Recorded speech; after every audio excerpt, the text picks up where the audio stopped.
ভীষণ রাগী। ওরে বাবা, রাজা মশাই ভীষণ রাগী, জানলে দেবে ফাঁসি। কেউ দেখেনি রাজার মুখে কোনোদিনই হাসি। রাগ গরুরের ছানা নাকি? কেমন করে রাজার কুমার বলবে ডেকে তাকে, রাজা মশাই ভালোবাসি আমি তোমার মেয়েকে। তাহলে তো ভীষণ বিপদ। এখন কি করে বলে সে আসল কথা, ভেবে ভেবে রাজকুমারীর মনে ব্যথা। এক যে ছিল রাজার কুমার।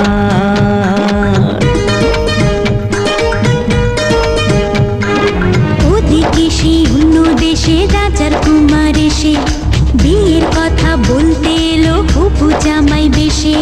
মনের দুঃখে শ্রাবণ এলো রাজকুমারীর চোখে।